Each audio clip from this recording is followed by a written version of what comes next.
Did you know, for instance, that former Deputy President Rigathi Gachagua and ODM Secretary General, embattled ODM Secretary General Edwin Sifuna, are working very closely together?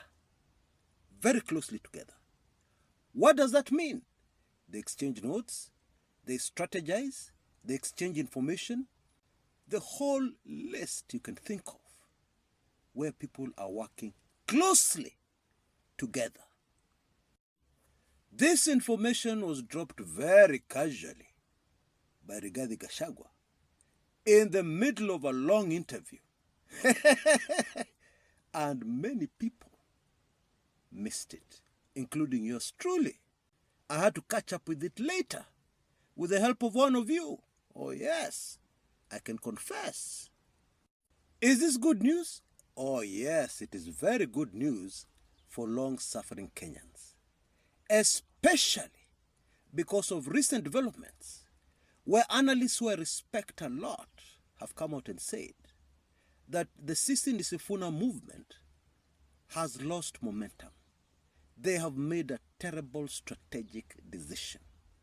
This is the verdict of a man whose analysis I really respect, Bwana Muluka.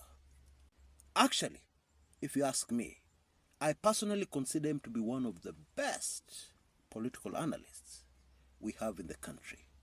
That is why one day I really panicked and was shocked and did not know what to do when I discovered that he had joined the Ruto camp. Yeah, this is during the presidency of President Uhuru Muigai Kenyatta. I asked myself, what is happening here? Okay? But fortunately, he saw the light very soon.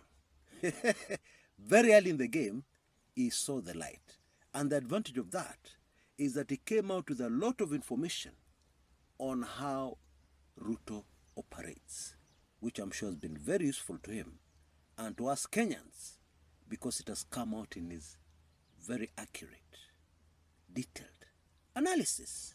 Now, if you respect somebody, it does not mean that you agree with each and everything they say. No. And in this instance, I respectfully disagree that the Sifuna movement has lost momentum. And in this latest bombshell is a very important clue to support my point that what is happening here, what is happening here politically, Kenyans are going to be shocked. Okay? But let's start this story at the beginning. Although very quickly before you do that, I would like to give you a heads up on what is coming later on my show today. Siaya Governor James Aggrey Orengo is pushing and appealing for an interstate inquest to investigate the circumstances surrounding the death of Raila Amolo Odinga.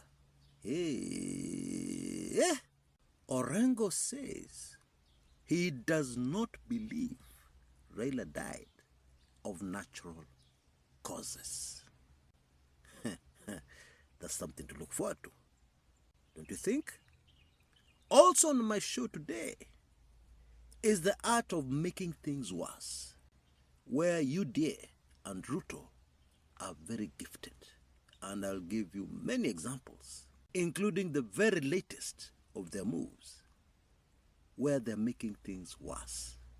You know, you can be in a situation where things are already bad. And in many instances, by doing nothing, there is a possibility that the thing could blow over and you'll be safe. But then what do you do instead?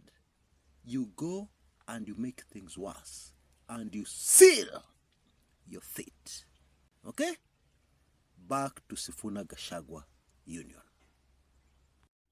Starting the story right at the beginning, it is factual that ever since the Sifuna movement kicked off, they have not made a single mistake.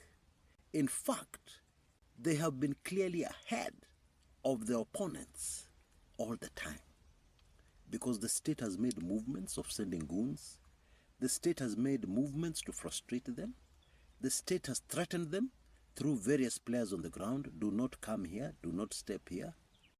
But Sifuna and his people have always been 1-2 steps ahead, and they've been successful.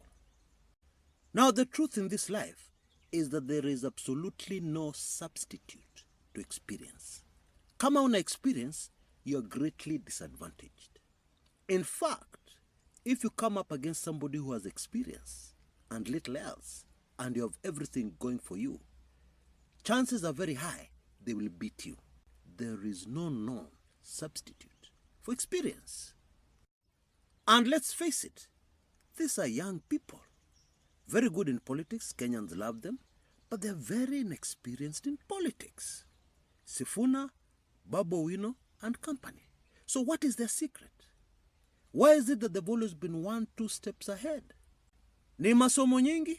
Well, even masomo cannot replace experience. Well, today I will tell you the secret. These Sisi ni Sifuna chaps are backed by very wise and experienced political advisors, most of whom assisted former President Uhuru Muigai Kenyatta. And now the latest, we're learning, they have also been tapping into the resources, skills, and experience of a man called Rigathi Gachagua. And this brings us to my very latest red-hot special report titled, "When Will Current Miscalculations Deep Inside State House Stop?" When will these crazy miscalculations, in line with the gift of making things worse, much worse for yourself, when will they stop? And of course, in this special report, I detail exactly what is happening. The precise evil plans at play, some of which have already unfolded, and some of which are yet to unfold, including plans to maliza some certain people. Oh yes. The contents of this special report will shock you to your bones. And I have some very good news for you. You can be able to get this highly sensitive special report for the highly sponsored price of only Kenya shillings 999 or $8. Please move with speed. It's not going to be around for a long time. It is for a very limited period only. And there's more. All those who purchase this one, wait for this one, all those who purchase this highly sensitive special report will automatically get a permanent golden key, of course already sponsored. You'll permanently get a Kumekucha golden key, which means going forward, you will never need again to pay for anything. Wow. Please move with speed and take full advantage of this heavily sponsored offer. You can see details on your screens right now. Please move with speed to avoid disappointment.